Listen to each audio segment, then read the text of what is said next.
Hello दोस्तों, नमस्कार दोस्तों। आज की यह वीडियो एलएलबी थर्ड सेमेस्टर के स्टूडेंट्स के लिए है।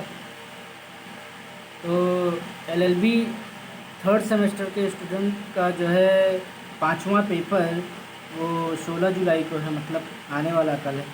ठीक है, तो उनका पांचवा पेपर जो है श्रम विधि है, मतलब लेबर लॉ फर्स्ट है।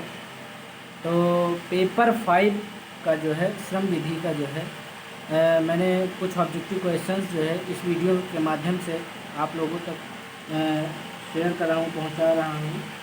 तो अगर आप हमारे चैनल पर नया हैं तो चैनल को सब्सक्राइब ज़रूर करिएगा, और वीडियो अच्छी लगे तो लाइक कर देना, और अपने दोस्तों के साथ ज़्यादा से ज़्यादा शेयर कर देना प्लीज़।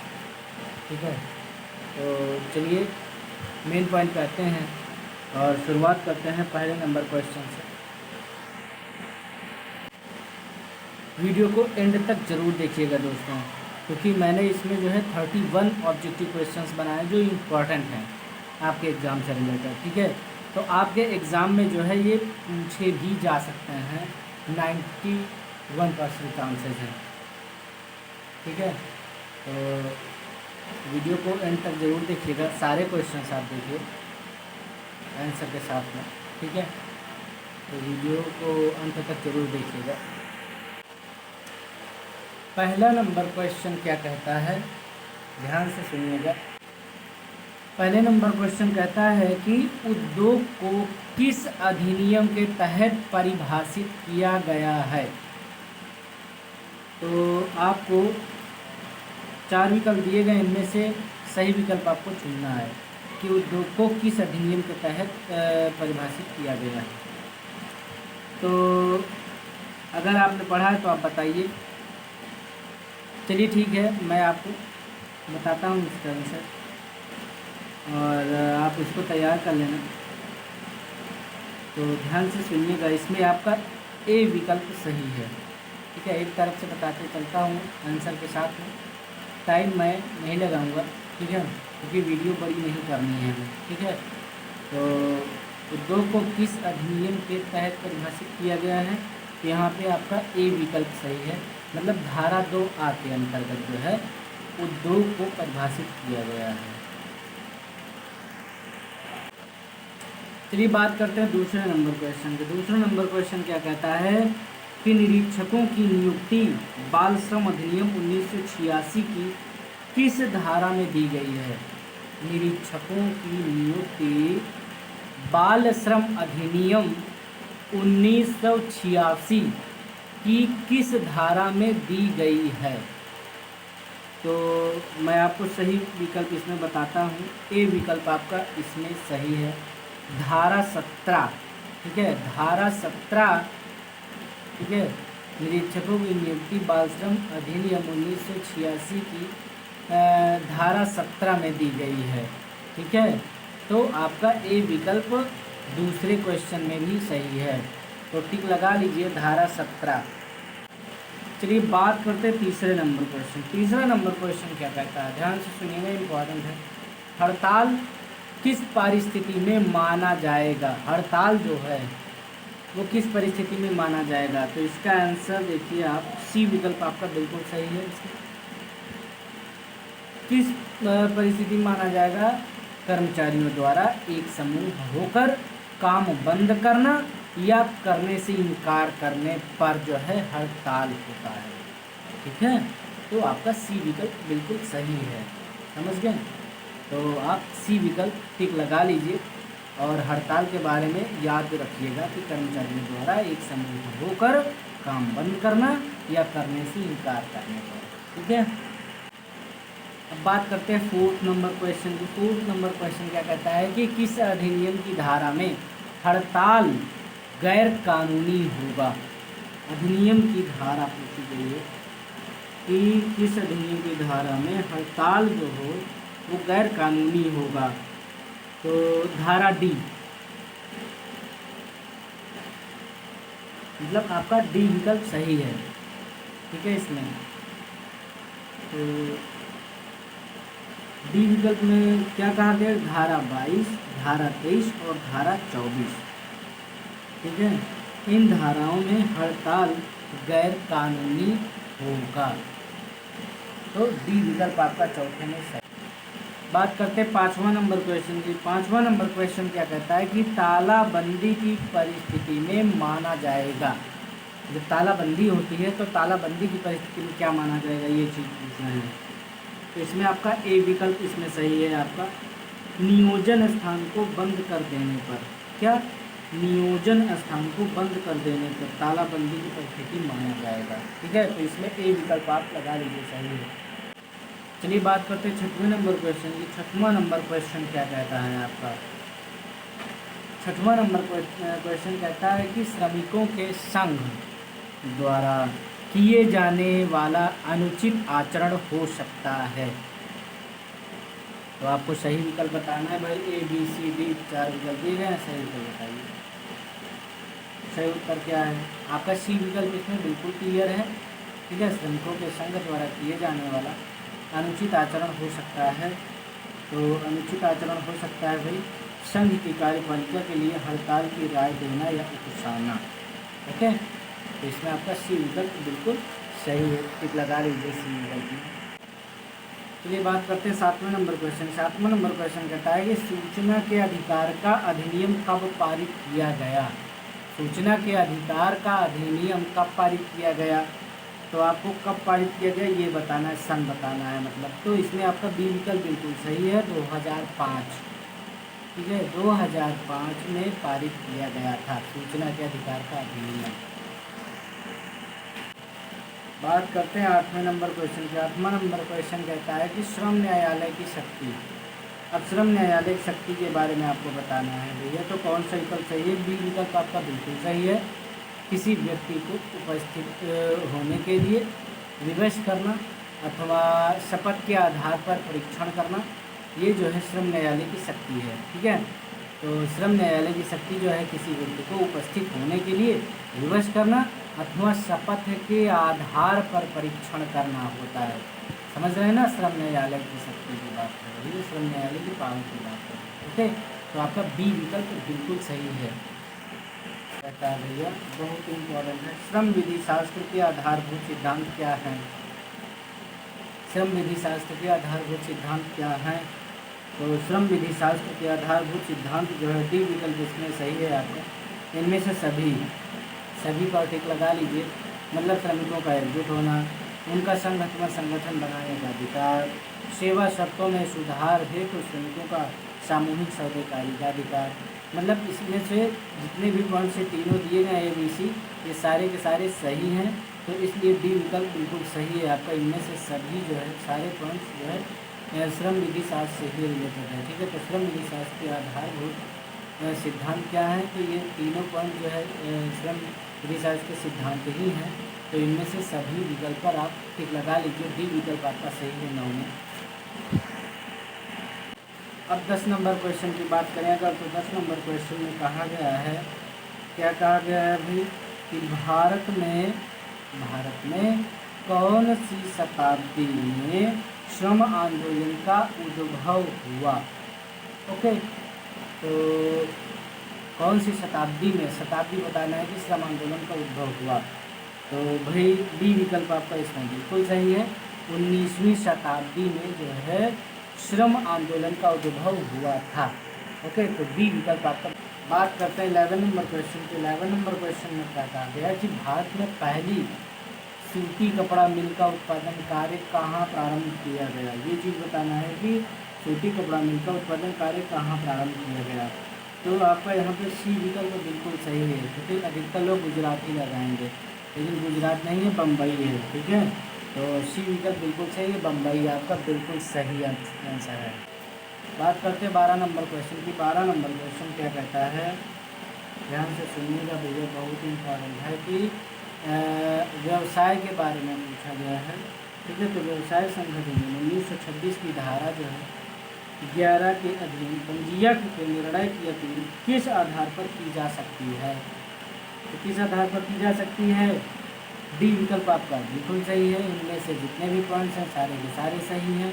ओके, तो इनमें से सभी पर आप टिक लगा लीजिए 12 number question. Okay, 12 number question में आप इनमें से सभी पर टिक लगा लीजिए। वीडियो बहुत बड़ी नहीं करनी, आप पढ़ लीजिएगा ABC विकल्प, ठीक है। तो 12 नंबर में आपका डी विकल्प बिल्कुल सही है, इनमें से सभी पर टिक लगा लीजिए। 13 नंबर क्वेश्चन की बात करते हैं। 13 नंबर क्वेश्चन की 13 नंबर क्वेश्चन कहता है कि किस देश में अधिनियम 1919 के अंतर्गत हड़ताल को अपराध माना गया है। तो हड़ताल को अपराध माना गया है किस देश में अधिनियम 1919 के अंतर्गत पूछा गया है कि हड़ताल को अपराध माना गया है, तो देश का नाम बताना है। तो भैया डी विकल्प बिल्कुल सही, इंग्लैंड। ओके, 13 में डी विकल्प बिल्कुल सही है, इंग्लैंड एक ऐसा देश है, ठीक है। तो इंग्लैंड देश में अधिनियम 1919 के अंतर्गत हड़ताल को अपराध माना गया है, ठीक है। तो इंग्लैंड पर टिक लगा लीजिए, डी विकल्प बिल्कुल सही। अगर बात करें 14 नंबर क्वेश्चन की, तो 14 नंबर क्वेश्चन भी इम्पॉर्टेंट है। पहला उद्योग अधिनियम किस सन में बना, तो आपको सन बताना है भैया। तो ए विकल्प बिल्कुल सही है, इसमें आपका 1881 सन 1881 में जो है पहला उद्योग अधिनियम बना था।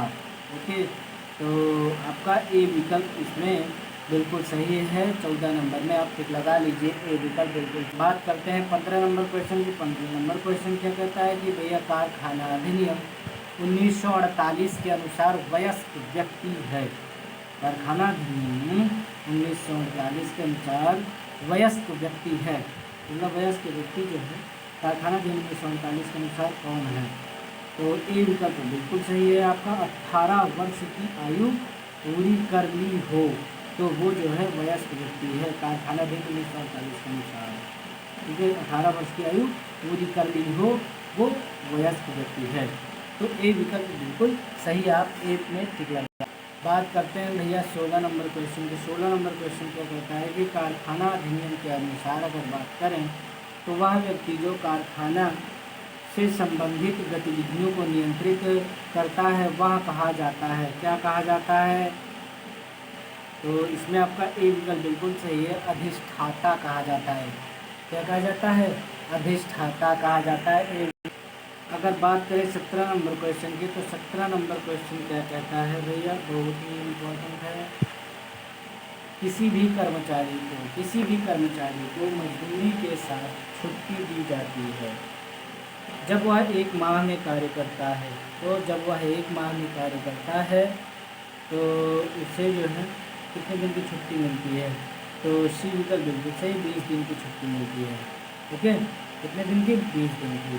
सी विकल्प बिल्कुल सही है, सी में टिक लगा दीजिए। अब बात करते हैं 18 नंबर क्वेश्चन का। 18 नंबर क्वेश्चन कहता है कारखाना अधिनियम 1948 के अनुसार वयस्क श्रमिकों के लिए साप्ताहिक एवं दैनिक कार्य के घंटे निश्चित किए गए। कितने घंटे निश्चित किए गए भैया, ए विकल्प आपका सही है, 48 एवं 8। ओके, 48 एवं 8 साप्ताहिक एवं दैनिक कार्य के घंटे। साप्ताहिक के लिए जो है वो आपका 48 है और दैनिक कार्य के लिए 8। बात करते हैं 19 नंबर क्वेश्चन की। 19 नंबर क्वेश्चन क्या कहता है कि कारखाना अधिनियम 1948 के अनुसार बालकों के नियोजन की आयु निश्चित की गई। तो क्या आयु निश्चित की गई थी बालकों के नियोजन के लिए। तो सी विकल्प बिल्कुल सही, आपका 14 वर्ष निश्चित किया गया था। कितना, 14 वर्ष। 20 नंबर क्वेश्चन क्या कहता है, 20 नंबर कहता है कारखाना अधिनियम 1948 के अनुसार तरुण अथवा कुमार वह है जिसमें जो है सी विकल्प आपका सही है, वह जो 15 वर्ष से अधिक हो तथा 18 वर्ष से कम हो। 15 वर्ष से अधिक हो तथा 18 वर्ष से कम। बात करते हैं 21 नंबर क्वेश्चन की। 21 नंबर क्वेश्चन क्या कहता है, ध्यान से सुनिएगा।